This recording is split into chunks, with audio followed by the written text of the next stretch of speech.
खुशामदीद दोस्तों, मैं मोहम्मद नूर आपके सामने फिर हाजिर हूँ एक नए वीडियो ट्यूटोरियल के साथ। आज हम पढ़ेंगे हैव और हैज़ कि हम हैव और हैज़ को कैसे यूज़ करते हैं हिंदी से इंग्लिश ट्रांसलेशन में। चलिए पढ़ते हैं हैव और हैज़।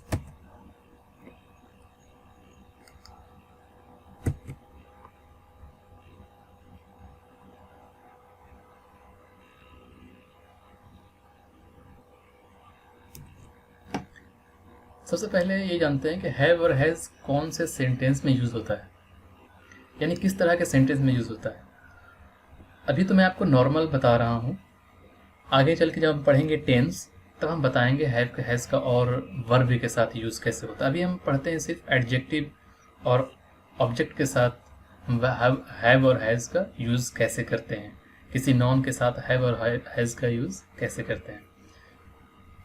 तो हैव और हैज़ पहचान ये है इन सेंटेंस का कि उसके आखिर में, सेंटेंस के आखिर में पास है या रखता है होता है। जैसे मैं एक किताब रखता हूँ, मैं एक गाड़ी रखता हूँ, या फिर मेरे पास एक घर है, मेरे पास कार है, हम लोगों के पास एक नदी है, तालाब। इस तरह मतलब जो हमारे पास मतलब ऐसा है कि जिसमें पास है या रखता है सेंटेंस, उसमें हैव और हैज़ का यूज़ करते हैं। तो हैव और हैज़ में कुछ डिफरेंसेस है जो कि मैंने यहाँ पर शेयर किया है, आप देख सकते हैं। First person, second person, third person. तो हैव किस में लगता है और हैज़ किस में लगता है, इसको मैंने यहाँ पे डिवाइड किया है।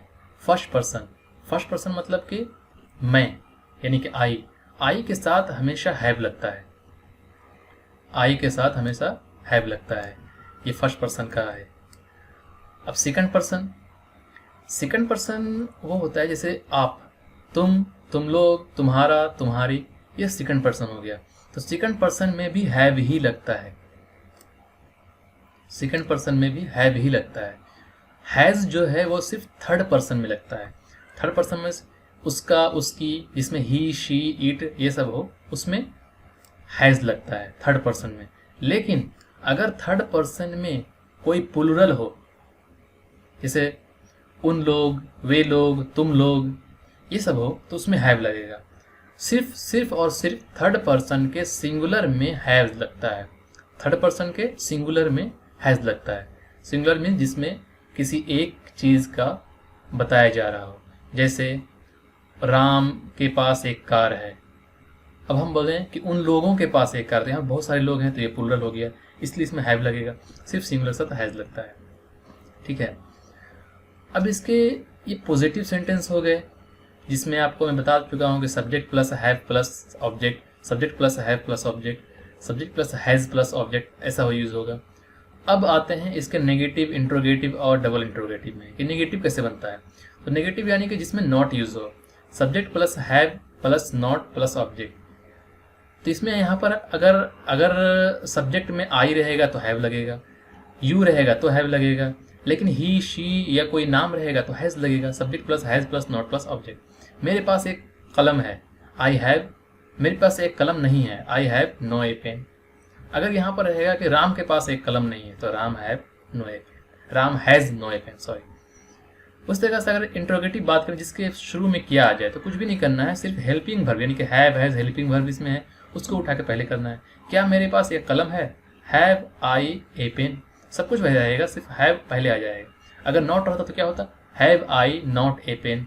अगर रहता कि क्या राम के पास एक कलम है तो हैज़ राम ए पेन या has Ram a not a pen. इस तरीके से बनाते हैं। अब डबल इंट्रोगेटिव क्या है, जिसके बीच में कैसे, क्यों, ये सब आ जाए।